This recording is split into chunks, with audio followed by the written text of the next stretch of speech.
The salt wind cut through my jacket as I stepped onto the empty coastal road, carrying with it the sharp, briny scent of the Atlantic and the faint, persistent cry of seagulls circling high above the gray waves.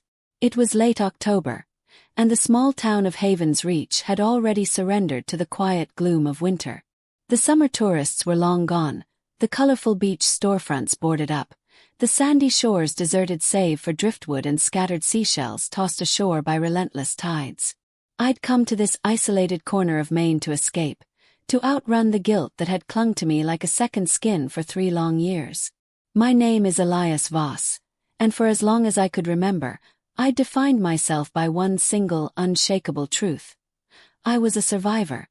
Or at least, that was what I'd told everyone, including myself. 3 years prior, a devastating fire had torn through the coastal research station where I worked alongside my best friend, Jude Marlowe.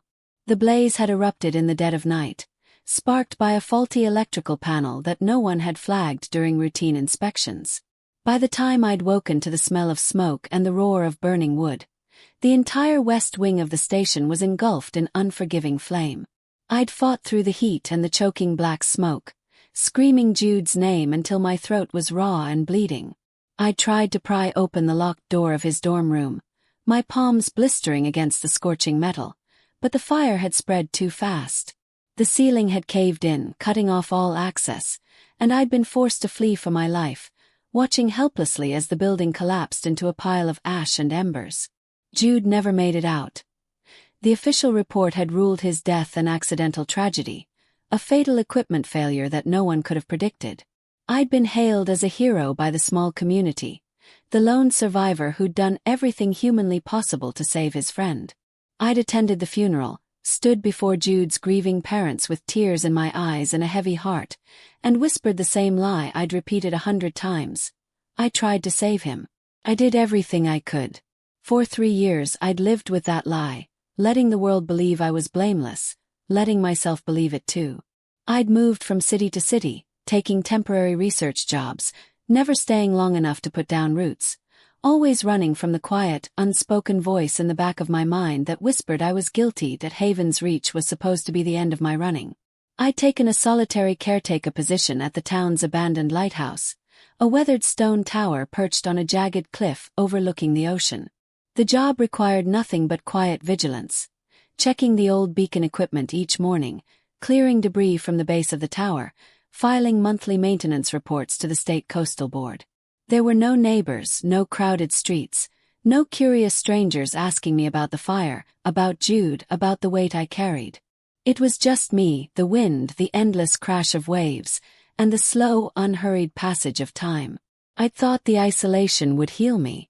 I'd thought the quiet would finally silence my guilt. For the first month it worked. I fell into a simple, monotonous routine that numbed the constant ache in my chest. I woke at dawn, brewed strong black coffee, and climbed the 127 winding stone steps to the lighthouse lantern room. I'd wipe the grime from the massive glass lens, test the old halogen bulb, and stand at the tall arched window, staring out at the endless stretch of gray ocean until the sun crested the horizon and painted the waves in soft gold. In the afternoons, I'd walk the rocky shoreline, collect smooth sea glass, and read old weathered books I'd found in the lighthouse's dusty storage room. At night, I'd sit on the cliffside bench and listen to the ocean roar, letting the sound drown out my racing thoughts. For the first time in 3 years I felt almost at peace. Then the letters started coming. They were small, unmarked envelopes, no return address, no stamp, slipped quietly under the lighthouse's wooden front door while I was out on my morning walks. The first one I found was on a rainy Tuesday in late October. I'd returned from the shore, my boots caked in mud and salt water, and spotted the crisp white envelope tucked beneath the doorframe. I'd assumed it was routine state paperwork, a maintenance reminder or a utility notice, and I'd torn it open without a second thought. Inside was a single sheet of plain white paper, typed in a simple, unadorned font, 4 short words that stopped my breath cold in my throat. You didn't try hard enough. I raced down the lighthouse steps, taking them 2 and 3 at a time, my heart pounding so hard I thought it would burst from my chest. I burst out the front door, scanning the cliffs, the shoreline, the empty road, searching for any sign of him. And then I saw him. He was standing at the edge of the cliff, facing the ocean, his back to the lighthouse. He was taller than I remembered, his dark hair longer, streaked with faint strands of premature gray. His shoulders were broader, harder, worn down by years of hardship, but I'd know that silhouette anywhere. It was Jude. Why, Jude.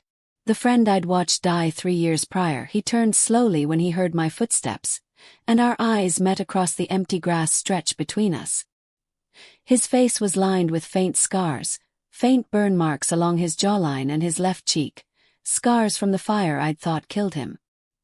His eyes, once warm and bright with humor and hope, were dark and hollow, filled with years of pain and anger. He was alive.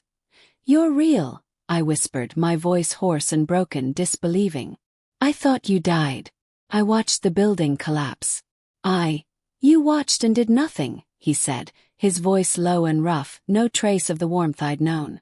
"You froze. You let me burn." I stumbled forward, my hands outstretched, desperate to explain, to apologize, to make him understand. "I tried, Jude. I swear I tried. The door was locked, the fire was too hot, I couldn't get through." "The door wasn't locked," he cut me off, his voice sharp with bitter laughter. "I unlocked it. I pushed it open from the inside. I was halfway out when I saw you turn and run. You didn't freeze, Elias. You ran. You saw the fire coming, saw me trapped, and you chose to save yourself instead of pulling me out." His words hit me like a physical blow, knocking the breath from my lungs. I staggered back, shaking my head, refusing to believe it. That wasn't how I remembered it. My memory had always painted me as the helpless witness, the grieving survivor, the man who'd done all he could. But as I stared at Jude's scarred face, at the unforgiving anger in his eyes, the fog of 3 years of lies began to lift. The true memory surfaced, sharp and brutal and unignorable. I had run. I had seen the door swing open, seen Jude's burning, outstretched hand, seen the flames racing toward him, and I had turned and fled. The terror had been too great, the heat too unbearable, the fear of dying too overwhelming. I'd chosen my own life over his, in that single, unforgivable second. I'd spent 3 years rewriting that memory, twisting the truth to spare myself the agony of knowing I'd abandoned my best friend to die. I'd lied to the world, lied to my family, lied to myself. And Jude had survived to watch me do it. "How?"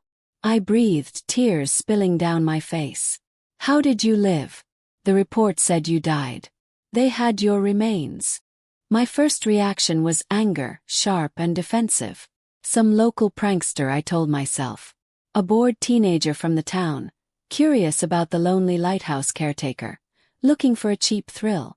I crumpled the paper and tossed it into the wood stove, watching it burn to black ash, and forced myself to forget it. I told myself it meant nothing, that it was just a stupid, meaningless joke. But the seed of dread had been planted, and it burrowed deep into my chest, growing heavier with every passing hour. The second letter came 3 days later. Same unmarked envelope, same blank paper, new words. "He begged for you." My hands shook as I read them. My throat tightened, and I felt the familiar burn of panic rise in my chest. No one knew the details of that night. No one knew that in his final moments, Jude had screamed my name through the burning door.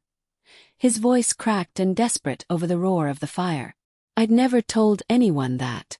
I'd never admitted that I'd heard him begging, that I'd frozen for a split second in terror before I'd tried to break down the door. That split second of hesitation had haunted me for years, a tiny, terrible secret I'd buried so deep I'd thought no one would ever uncover it. Yet someone here knew that I began to grow paranoid, hypervigilant. I stopped taking my long morning walks, choosing instead to stay inside the lighthouse from dawn till dusk, watching the empty road and the tree lean for any sign of a stranger. I locked all the doors and windows, even on warm afternoons, and checked the perimeter of the lighthouse grounds every hour. I stopped sleeping through the night, jolting awake at every creak of the old stone tower, every rustle of wind through the coastal grass, every distant crash of a wave. The quiet that had once healed me now felt suffocating, a silent cage where I waited for the next attack. The third letter arrived on Halloween night, as a brutal storm rolled in off the ocean. Wind howled around the lighthouse walls, rattling the windows and shaking the ancient stone foundation. Rain lashed against the glass in violent, relentless sheets, and thunder boomed overhead, lightning splitting the black sky in brilliant white flashes. I was sitting by the stove, staring blankly at the flickering fire, when I heard the soft scrape of paper against wood. I froze, my entire body going rigid, before I slowly stood and walked to the door. Another envelope lay on the floor. Inside, the words were longer, more deliberate, more cruel. You chose yourself over him. You always have. Did I end that moment? The fragile peace I'd built shattered completely. I collapsed onto the floor, my back pressed against the cold wooden door, and buried my face in my hands as silent tears streamed down my cheeks. For 3 years I'd lied to everyone, but most of all I'd lied to myself. I told myself I'd done everything possible to save Jude, that my hesitation had been a tiny, insignificant moment of fear in an impossible situation. But the letters stripped away every excuse, every lie, every self-delusion. I had chosen myself. When the fire came, when the world burned around us, I had hesitated because I was scared. Scared of dying, scared of burning, scared of losing everything I had. And in that hesitation, Jude had died alone. Over the next 2 weeks, the letters kept coming, each one cutting deeper than the last. They detailed small, intimate moments from the night of the fire, details only Jude and I could have known. They spoke of the way he'd laughed at my bad jokes hours before the blaze, of the way we'd shared a can of cold soda on the station roof and talked about our future plans, of the exact pitch of his scream when the flames trapped him. The letters knew everything, and they were determined to make me pay for my sin. I became obsessed with finding the sender. I drove into town every day, questioning the few local residents, asking if anyone had seen strangers near the lighthouse. The townsfolk were quiet, reserved, wary of outsiders, and no one admitted to knowing anything. The local sheriff, a gruff, middle-aged man named Hale, listened to my frantic report with a skeptical expression, then shrugged it off as harmless harassment. "Small towns got small boredom," he told me, leaning against his patrol car with a tired sigh. "Kids mess with lonely folks out on the cliffs. Nothing to worry about, son. Just ignore it." But I couldn't ignore it. The letters weren't the work of bored kids. They were personal, visceral, rooted in a pain that matched my own. I started staying up all night, watching the door, waiting for the sender to reveal themselves.